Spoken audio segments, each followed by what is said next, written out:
cerita dia, satu hari tu, ni zaman arwah orang tua saya ada, tapi tak bersangkut dengan orang tua saya. Zaman ni orang tua saya ada lagi. Satu hari, ada satu hamba Allah tu, keris dia ni dalam tahu berkocok. Berkocok. Biasa dengar keris berkocok kan. Keris ni, dia duduk dalam sarung, dia berkocok. Bila berkocok tu, jadi keris tu kira power lah kata dia. Ada penunggu lah. Jadi cerita dia ni, dia nak pergi buat tarik duit. Cerita tarik duit.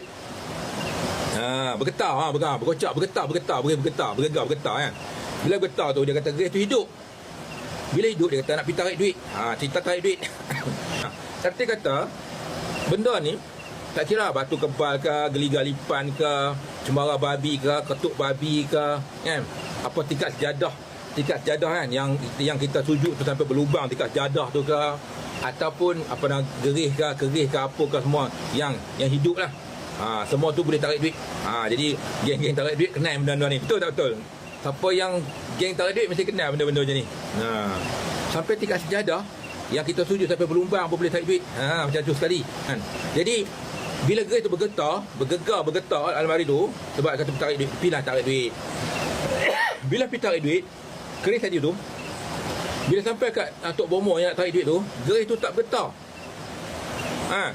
Gerai tak bergetar.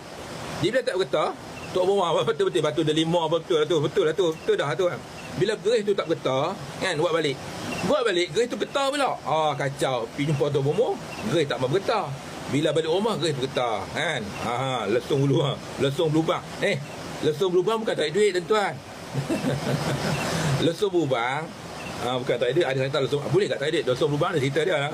Dengar lah. Ada lagi, gil-galipan. Betul. Lepas tu cincin tunang tu, perempuan tu mati, pun boleh buat duit tak? Tarik tak? Bertunang dalam pertunangan tu pakai cincin, tiba-tiba perempuan tu dia mati, pun boleh tarik duit. Macam-macam tuan. Macam-macam. Gantang mah macam-macam. Pandai. Orang sini pandai. Rupanya semua tahu. Orang sini semua tahu tarik duit ni. Baik. Katanya bila tu balik rumah bergegar. Bila bergegar tu orang kata ada hantu. Tarik duit tak ada, tak boleh, dia tak hidup. Tak kira hidup lah. Bila balik rumah kereta bergegar. Bila bergegar kata hantu. Jadi kebetulan memang berhantu sungguh keris tu. Satu rumah dia kacau, sampaikan anak-anak jadi histeria, bini jadi histeria. Sebab apa? Kerana gangguan daripada keris tu. Keris tu berhantu, bukannya keris tu hidup, tapi keris tu berhantu. Sebab apa? Ada penunggu. Jadi dia main rumah saya. Arwah saya tak ada, arwah orang tua saya tak ada. Dia keluar ke, orang tua saya keluar ke Thailand.